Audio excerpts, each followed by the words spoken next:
ഓസ്ട്രേലിയക്ക് പുതിയൊരു ഫോറിൻ താരം കൂടി വരികയാണ്. സ്പാനിഷ് പ്ലെയർ ആയ മേത്തിയാസ് ഹെർണാണ്ടസ് എന്നൊരു മുൻ ഗോകുലം കേരള FC കളിച്ചൊരു പ്ലെയറും കളിക്കാൻ വരുന്നത്. താരം ഒരു ഡിഫൻസീവ് മിഡ്ഫീൽഡർ ആണ്. കൂടാതെ സെൻട്രൽ ബാക്ക് ആയിട്ടോ മിഡ്ഫീൽഡർ ആയിട്ടും കളിക്കാൻ കേപ്പബിൾ ഉള്ള ഒരു താരം കളിക്കുകയാണ്. താരത്തിന്റെ ഗോകുലം കേരള FCയുടെ പെർഫോമൻസ് നോക്കിയെങ്കിൽ ആവറേജ് പെർഫോമൻസ് തന്നെയാണ് താരം കാഴ്ചവെച്ചത്.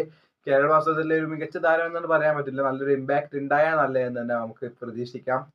എന്തായാലും നമ്മുടെ മൂന്നാമത്തെ ഫോറിൻ താരത്തെ കൂടി എത്തിക്കുകയാണ്. ഇപ്പൊ എല്ലാവരും സംശയമായിരിക്കും, എന്തിനാണ് നമ്മുടെ മുമ്പത്തെ വിദേശ താരങ്ങളെയൊക്കെ കൊടുത്തിട്ട് ഇപ്പൊ പുതിയ വിദേശ താരങ്ങളെ തന്നെ വാങ്ങുന്നതെന്ന്. അതിനെ പറഞ്ഞുതരാം. കാരണം എന്താ വെച്ചാല് മുമ്പുള്ള വിദേശ താരങ്ങളുടെ സാലറി വെച്ചാൽ നല്ല കൂടുതലായിരുന്നു. ഇവർക്ക് അത്രത്തോളം സാലറി ഇല്ല.